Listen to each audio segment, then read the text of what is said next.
प्रभु का धन्यवाद करते हैं आज इस समय के लिए जो प्रभु के अनुग्रह के द्वारा हमें मिला है, ताकि हम परमेश्वर के वचन को सीखें और परमेश्वर के वचन को जानें। आप यहाँ जितने भी लोग हैं, आप प्रभु में कितना इंटरेस्टेड हैं नहीं पता, क्योंकि हम सब अपनी समस्याओं में ज़्यादा इंटरेस्टेड होते हैं, मगर प्रभु हम सब में इंटरेस्टेड है, क्योंकि वो चाहता है कि मेरा एक एक बेटा, मेरी एक एक बेटी स्वर्ग उठाई जाए। प्रभु चाहते हैं कि यहाँ जितने भी लोग उपस्थित हैं, उनमें से एक भी जना नाश ना हो।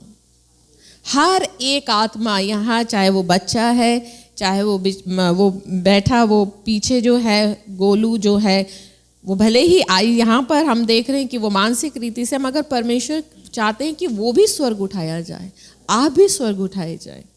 और इसीलिए वो चाहता है कि हम उसके वचन की उन बातों को गंभीरता से सीखें, समझें और अपने आप को उसके वचन के अनुसार तैयार करें। हालेलुया। आज जो प्रभु का वचन हमें सिखा रहा है, वो परमेश्वर का वचन हमें वस्त्र के बारे में सिखाना चाह रहा है। किसके बारे में? वस्त्र यानी कपड़े, गारमेंट्स जिसे कहते हैं। जो वस्त्र होते हैं हम सब ने पहने हुए हैं। हमने क्यों पहने हुए हैं? क्यों पहनते हैं हम?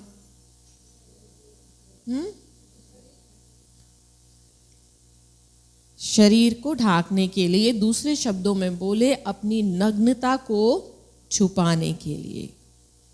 हम शरीर में हमने कपड़े पहने हुए हैं, तरह तरह के हम कपड़े पहनते हैं। कपड़े हमें ना सिर्फ हमारी नग्नता को ढांकते हैं, वरन वो हमें सुंदर भी बनाते हैं, है ना? कपड़ों से ही तो हम सुंदर दिखते हैं। अगर कोई व्यक्ति बिना कपड़ों के हो, क्या वो सुंदर लगेगा? कोई नहीं लगेगा, चाहे वो स्त्री हो, कोई वो पुरुष हो। बिना कपड़ों के कोई भी स्त्री, कोई भी पुरुष सुंदर नहीं दिखता। सुंदरता उसकी वस्त्रों से दिखाई जाती है, वस्त्रों से होती है हर एक स्त्री पुरुष की सुंदरता। ठीक इसी तरीके से परमेश्वर ने भी ये वस्त्र कहाँ से आए हैं? कहाँ से आए हैं वस्त्र? किसने बनाए हैं वस्त्र? कहाँ से आए हैं? वस्त्र उत्पत्ति के समय से आए हैं। जब आदम और हव्वा ने पाप किया था, जब उनकी आंखें खुल गई, उन्हें पता चला कि हम तो निर्वस्त्र हैं, हम तो नंगे हैं। उन्होंने अपनी नग्नता को ढांकने के लिए अपने आप को पत्तों से ढाका, मगर परमेश्वर ने सबसे पहले वस्त्र उनकी नग्नता को ढांकने के लिए दिए थे, चमड़े के वस्त्र दिए थे। परमेश्वर ने मनुष्य की नग्नता को ढाका, मगर अब धीरे धीरे ये जो वस्त्रों का रिवाज बदलता गया। पुराने समय में चमड़े के वस्त्र थे, ये वाले वस्त्र नहीं थे। समय अनुसार समय बदलता गया, मनुष्य तरक्की करता गया। इंसान जब तरक्की करता गया, हर एक मौके के अनुसार अलग अलग कपड़े आने लग गए। शादी के लिए अलग कपड़े आ गए, और जब विलाप करना होता था तब अलग कपड़े आ गए। साधारण रोजमर्रा के लिए अलग कपड़े आ गए। और ऐसे ही अब आज हमारा ट्रेडिशन हो गया है, घर में हम कोई और कपड़े पहनते हैं, बाहर जाने के लिए कुछ और कपड़े, शादी के लिए जब शादी में जाना होता है तो वो हम अलग कपड़े पहन लेते हैं, और अगर मौत में जाना होता है तो हम अलग कपड़े पहनते हैं। कपड़ों का जिस तरह से आज हमारे जीवन में कपड़ों का बहुत महत्व है। अगर मैं आपसे कहूं कि इन्हीं कपड़ों में आप शादी में चलो, तो शायद आप शादी में नहीं जाओगे, और अगर आप जाओगे भी तो कहा जाता है कि अगर हम ऐसे ही चले जाएंगे तो जिसने हमें अपने शादी में बुलाया उसके समारोह का अपमान होगा, अगर हम ऐसे ही चले जाते हैं। मगर हम ऐसे नहीं जाते, हम तैयारी करके जाते हैं। परमेश्वर के वचन में भी कपड़े बहुत महत्व रखते हैं। समय के अनुसार राजाओं के वस्त्र थे। परमेश्वर ने सबसे पहले आदम और हव्वा को वस्त्र दिए। उसके बाद हम पढ़ते हैं कि याकूब ने अपने सबसे छोटे बेटे यूसुफ के लिए एक रंग बिरंगा अंगरखा बनाया था। वो उसके प्रेम का प्रतीक था।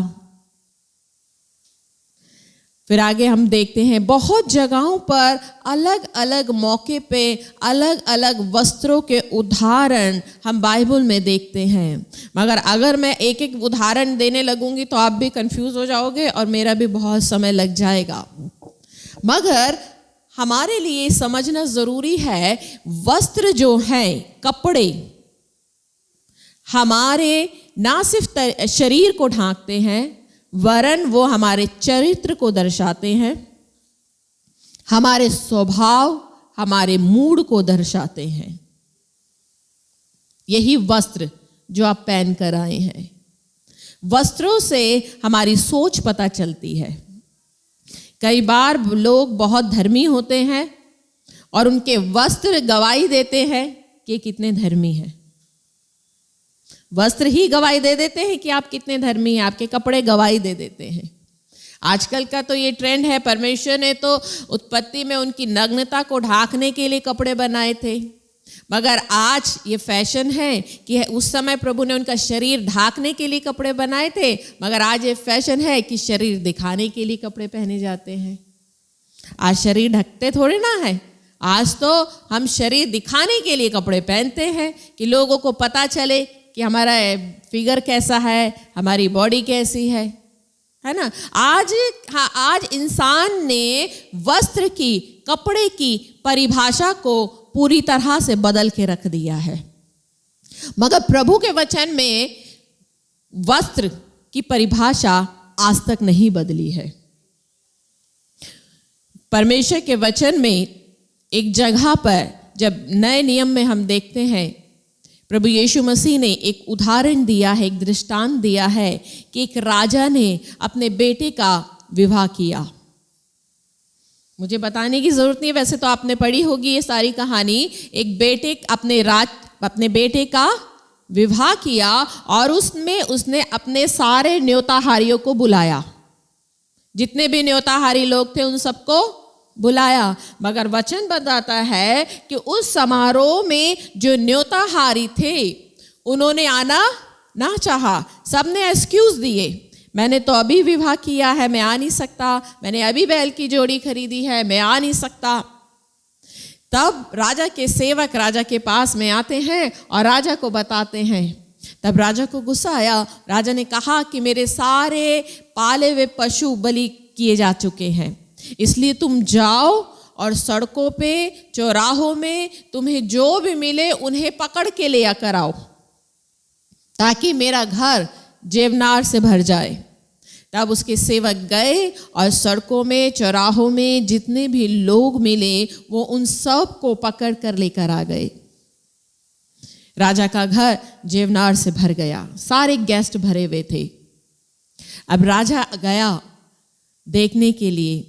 तब राजा ने वहां पर क्या देखा कि एक व्यक्ति है, मत्ती की किताब उसका 22 अध्याय में, आप इस दृष्टांत को घर जाकर तसल्ली से पढ़िएगा। तब लिखा है कि तब राजा जेवनहार को देखने के लिए भीतर आया तो उसने वहां एक मनुष्य को देखा जो ब्याह का वस्त्र नहीं पहने था। उसने उससे पूछा कि हे मित्र, तू ब्याह का वस्त्र पहने बिना वहां क्यों आ गया, यहां क्यों आ गया? आप सोचिए, आज परमेश्वर का वचन वस्त्रों की इंपॉर्टेंस को बता रहा है। ये वाले वस्त्र परमेश्वर, याद रखे, प्रभु ने उत्पत्ति के समय पे अपनी धार्मिकता से आदम और हव्वा की नग्नता को ढाका था, उनके नंगेपन को ढाका था। वो परमेश्वर की धार्मिकता थी। आज के समय में इंसान जो अपने कामों से नंगा है, अपने बुरे चाल चलन से नंगा है, परमेश्वर अपनी धार्मिकता के अनुसार, अपनी धार्मिकता से उसके नंगेपन को ढांकता है। आज हर इंसान के लिए जरूरी है कि वो परमेश्वर की धार्मिकता से अपने आप को ओढ़ ले। हमारे लिए जरूरी है। आज हम सोचते हैं कि मेरे लिए प्रभु में आना जरूरी है, प्रार्थना करनी जरूरी है। यहां पर लिखा है कि राजा ने अपने पुत्र का विवाह किया। ये राजा कौन है? परमेश्वर। और उसका पुत्र कौन है? प्रभु यीशु मसीह। और पुत्र के विवाह का समय आ चुका है, आ चुका है। और उसने सबसे पहले किन लोगों को बुलाया? न्योताहारियों को बुलाया, चुने हुओं को बुलाया। उसने सबसे पहले अपनी दृष्टि तो उन इज़राइल पर की थी, इज़राइलियों पर करी थी, जो उसका चुना हुआ वंश था, इब्राहिम के वंश थे। मगर वचन बताता है कि इज़राइलियों ने परमेश्वर के लिए अपने मन को कठोर कर लिया। प्रभु ने जब उनकी कठोरता को देखी, तब प्रभु का मन हम अन्य जातियों पर आया। उसका मन हम अन्य जातियों पर लगा कि अब मैं इन लोगों पर अपनी दया करूंगा, इन अन्य जातियों को अपनी निज प्रजा बनाऊंगा, क्योंकि मैंने अपना मन इज़राइलियों पर, इब्राहिम के वंश पर किया था, मगर उन्होंने मुझे तुच्छ जाना। आज हम लोगों को ये सौभाग्य मिला है। हम भले ही शरीर से इज़राइली नहीं हैं, हम इब्राहिम के वंश के भी नहीं हैं, मगर प्रभु ने अपनी धर्म के अनुसार आत्मा में हमें इज़राइली बनाया है। हम आत्मिक रीति से इज़राइली है। हमें ये मौका मिला है कि अब हम परमेश्वर की संतान बने, और उसकी संतान बनने के लिए हमारे लिए जरूरी है, क्योंकि उसने हमें ये मौका दिया है कि हम उसके बेटे के बिहा के भोज में भागी हो। हम वो लोग हैं जिन्हें सड़कों चौराहों से इकट्ठा किया गया। परमेश्वर ने कहा कि जाओ उन सबको लेकर आओ, क्योंकि हम में तो कोई योग्यता नहीं। पौलुस क्या बोलता है? अपने बुलाए जाने को तो सोचो। ना तो कुलीन है, ना कोई बहुत धनवान है, ना बहुत बलवान है, परंतु परमेश्वर ने तो हम निर्बलों को, निर्बुद्धियों को चुना है। जबकि हम धनी नहीं हैं, बहुत ज्ञानवान नहीं है, बहुत बलवान नहीं है, बहुत बड़े घराने के नहीं हैं, मगर प्रभु ने हमें चुन लिया कि हम उसकी निज प्रजा हो। प्रभु ने हमें अपने लिए बुलाया। तो क्या हमें नहीं चाहिए? आज हमारा हाल उसी मनुष्य के समान में हो गया है। आज हम कलीसियाओं का हाल इसी तरह हो गया है कि हम उसके बिहा के भोज में ऐसे ही आ गए हैं। उसके बिहा का समय आ चुका है, मगर हम लोगों ने अपने वस्त्रों के और ध्यान नहीं दिया है। प्रभु का वचन प्रकाशित वाक्य में बताता है कि मेमने के बिहा का समय आ चुका है और उसकी दुल्हन, प्रकाशित वाक्य 19 अध्याय और उसका 7, आओ हम आनंदित और मगन हो और उसकी स्तुति करें, क्योंकि मेमने का ब्याह आ पहुंचा और उसकी पत्नी ने अपने आप को तैयार कर लिया है और उसको शुद्ध और चमकदार महीन मलमल पहनने का अधिकार दिया, क्योंकि उस महीन मलमल का अर्थ है पवित्र लोगों के धर्म के काम। ये महीन मलमल, ये धार्मिकता के वस्त्र। इफिसियों भी कहता है अपना पुराना चाल चलन उतार लो और नए चाल चलन को धारण कर लो, यानी नए वस्त्र, नया चाल चलन। आज अगर हम ध्यान से पूछें, अगर मैं आपसे पूछूं तो हम में से कितने लोगों ने, आप ईमानदारी से आप सोच के बताएं, हम में से कितने लोग ऐसे हैं जिन्होंने अपने पुराने चाल चलन को, व्यवहार को छोड़कर एक नए चाल चलन, नए आचरण, नए व्यवहार को धारण किया है? कितने लोगों ने? पुरानी बातें हम छोड़ चुके हैं। पुराना जो भी चाल चलन था, क्या हमने सचमुच में अपने आप को पुराने से नया बनाया है? सिर्फ गुस्सा कम होना काफी नहीं है, गालियां कम हो गई हैं वो काफी नहीं है। प्रभु ने तो कहा है पूरी तरीके से छोड़ देना है, पूरी तरह से नया बन जाना है। आज भी मैं आपके व्यक्तिगत जीवन को तो नहीं जानती हूं, मगर अगर आप स्वयं ईमानदारी से अपने जीवन को देखेंगे, स्वयं देखें अपने जीवन को कि कौन कौन सी पुरानी बातें, पुराना आचरण, पुराना चाल चलन आज भी हमारे अंदर भरा हुआ है। ये पुराना आचरण, पुराना चाल चलन हमारे वस्त्र को दर्शाता है। वचन में लिखा है शुद्ध महीन मलमल का अर्थ है हमारे धर्म के काम, हमारे धर्म के काम जो हमें धर्मी बनाते हैं। हमें धर्मी कैसे बनाएंगे? खाली हमारी प्रार्थना हमें धर्मी बनाएगी? हमारा स्वभाव, हमारा आचरण। हमें से कितने लोग हैं जिन्होंने अपने आप को पूरी तरीके से बदल डाला है कि आज हमारे घर वाले भी ये कहें कि अब मैं पूरी तरीके से बदल चुकी हूं, अब मैं पहले जैसा नहीं रहा। क्या आपके घर वाले गवाही देते हैं? क्या आपके घर वाले बोलते हैं? घर वाले नहीं बोलते ना, घर वाले कभी नहीं बोलेंगे। आप ये सोच रहे होगे कि घर वाले तो कभी नहीं बोलेंगे। घर वाले गवाही देते हैं, ऐसी बात नहीं है।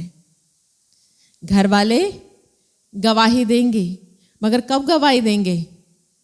जब वो बदलाव देखेंगे, जब वो बदलाव देखेंगे, जब वो आपके आचरण को बदलाव देखते हैं।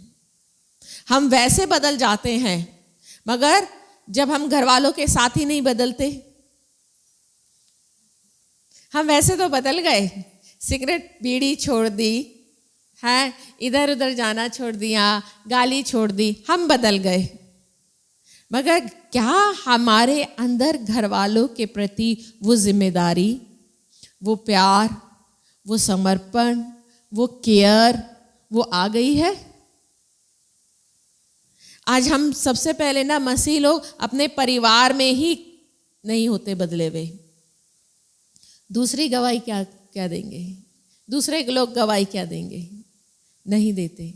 आज हम अपनी रिश्तेदारी में ही नहीं बदले होते। जिस सराउंडिंग्स में, जिन लोगों के बीच में हम बैठते हैं, हमारा चाल चलन जब हम उनके साथ में बैठते हैं, हम ठीक उन्हीं के समान हो जाते हैं। हम बिल्कुल बदले हुए नहीं होते हैं, हम अलग होते हैं। क्या हम वास्तव में वैसे बदले हुए हैं?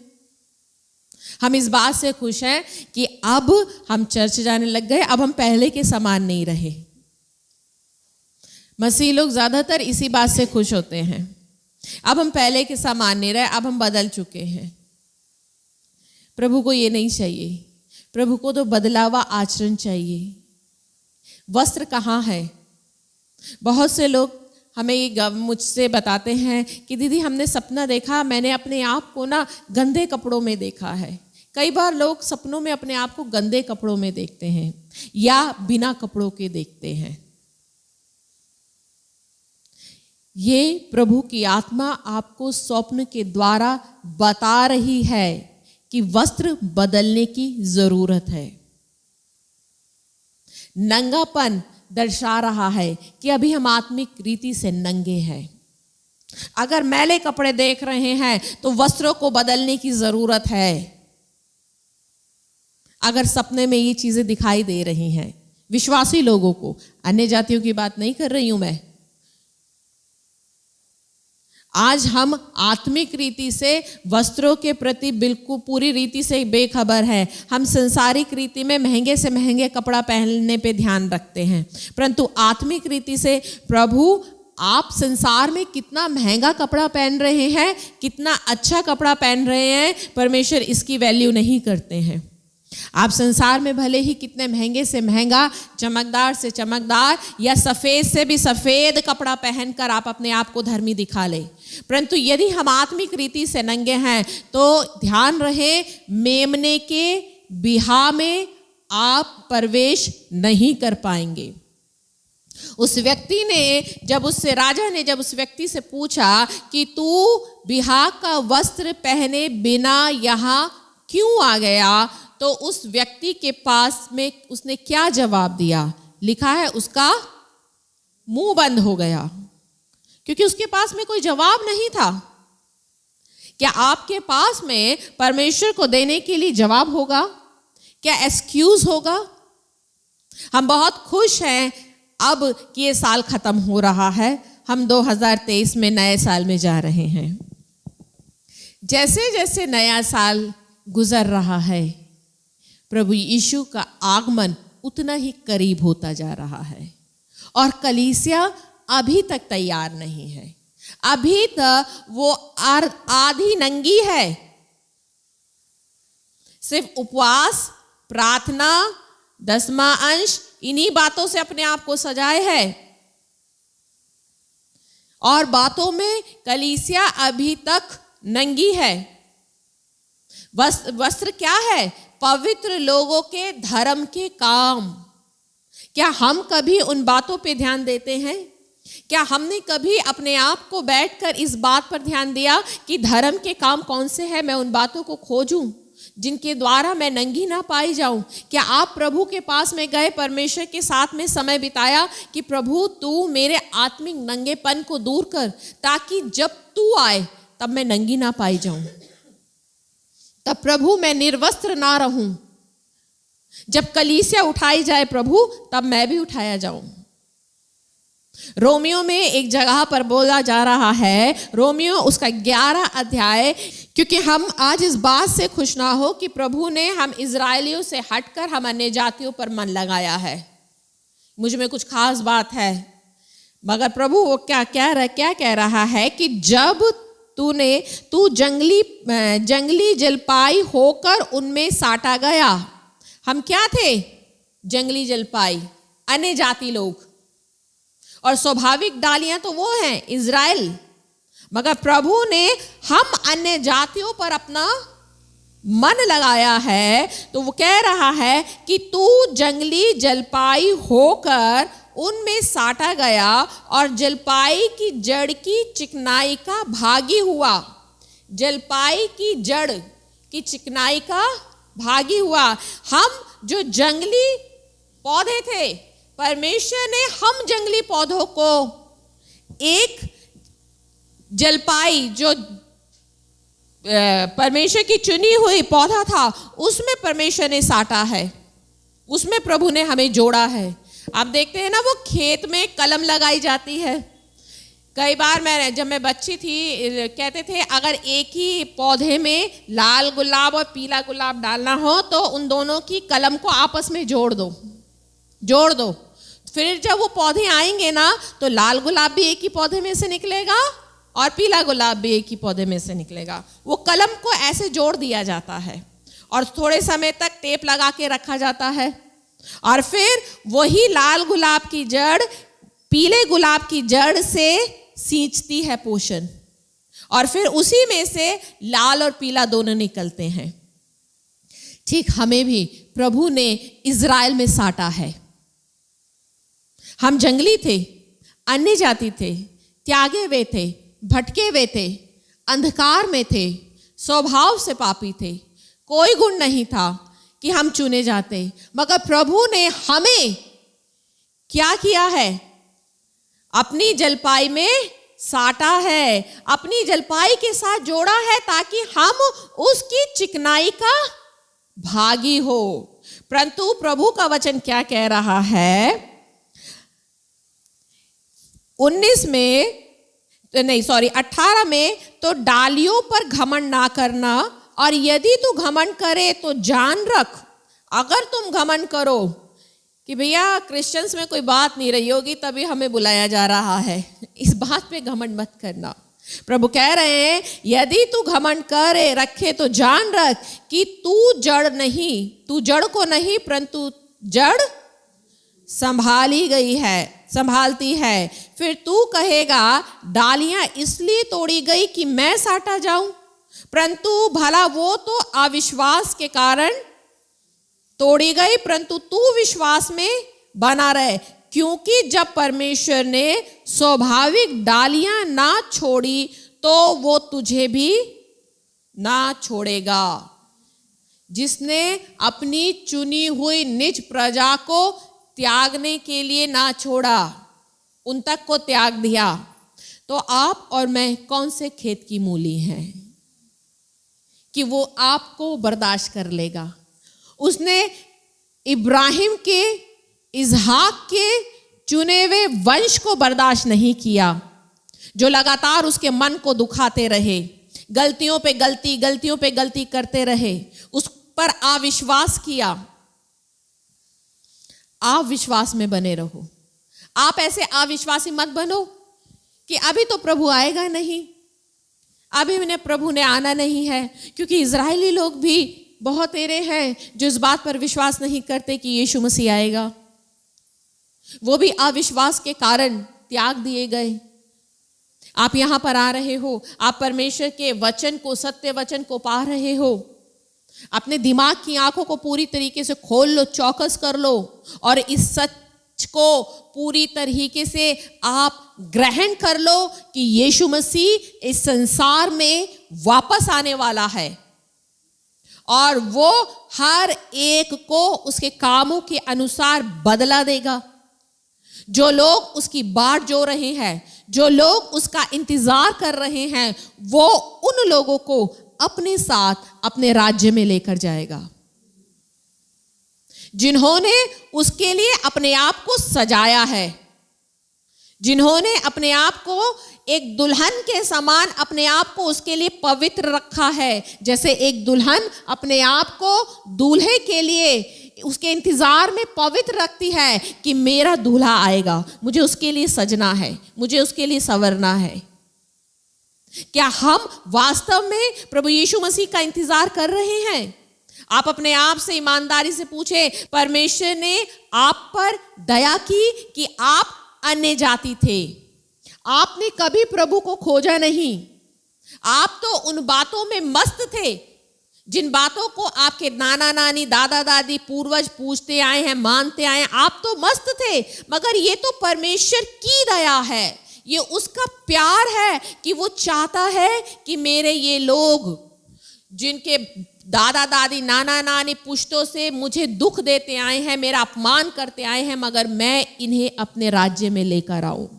ये उसका प्यार है आपके प्रति। वो चाहता है कि मेरा बेटा, मेरी बेटी स्वर्ग में उठाई जाए। इसीलिए हमारे लिए जरूरी है कि हम उन वस्त्रों पर ध्यान दें, संसार के वस्त्रों पर ध्यान ना दें कि आप कितने महंगे से महंगा कपड़ा पहन रहे हैं, हर संडे के संडे मुझे वाइट कपड़े पहनकर जाने हैं तो मैं पवित्र लगूंगी। उन बातों से आप पवित्र नहीं लगेंगे। बर्तन को आप बाहर से कितना भी मांज ले, बर्तन अंदर से साफ होना चाहिए, अंदर की सफाई चाहिए। वो चीज आपको अपवित्र नहीं करती जो बाहर से अंदर जाती है। अपवित्र क्या होता है? जो अंदर से, वो कुचिंता, वो गाली, वो अपवित्र करती है। वो घमंड आपको अपवित्र करता है। वो बातें आपको अपवित्र करती है जो अंदर से, और अंदर से वही बाहर निकलता है जो मन में भरा है। इसलिए अपने आप को आप हर पल, हर क्षण पवित्रता से सजाएं। नया साल आ रहा है, 2023 आने को है। इस बात में खुश मत होना, नया साल आ रहा है, कुछ नया करेंगे, नया करेंगे। क्या पता प्रभु यीशु मसीह 2023 में ही धप्पा बोल दें। क्या करोगे?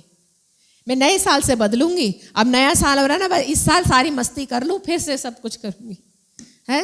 और प्रभु ने अगर 31 की रात को ही धब्बा बोल दिया, क्योंकि उसने तो कहा है वो तो चोर के समान आएगा, और उसके आने का समय तो संसार के बड़े बड़े पास्टर प्रचारक भी नहीं जानते हैं, स्वर्गदूत भी नहीं जानते हैं, बड़े बड़े भविष्यवक्ता भी नहीं जानते हैं। वो तो कभी भी आ जाएगा। हम तो अभी बस प्लानिंग कर रहे हैं 2023 की, 24 के चुनाव की, 25 को ये करेंगे, 2030 में संसार ऐसा होगा। हम तो ये प्लानिंग कर रहे हैं, मगर वो तो परमेश्वर है, इंसान की हर एक प्लानिंग में पानी फेर देगा आकर। इसलिए ऐसी कोई प्लानिंग ना करें। प्लानिंग करें तो इस बात की प्लानिंग करें कि मुझे अपने आप को प्रभु के लिए तैयार करना है और उन वस्त्रों पर ध्यान देना है जो मेरे नंगेपन को ढाकेंगे। उन वस्त्रों की तरफ ध्यान दे कि आप नंगे ना पाए जाएं। कहीं ऐसा ना हो कि प्रभु आ जाए और हम अभी आधे नंगे ही बड़े रहें।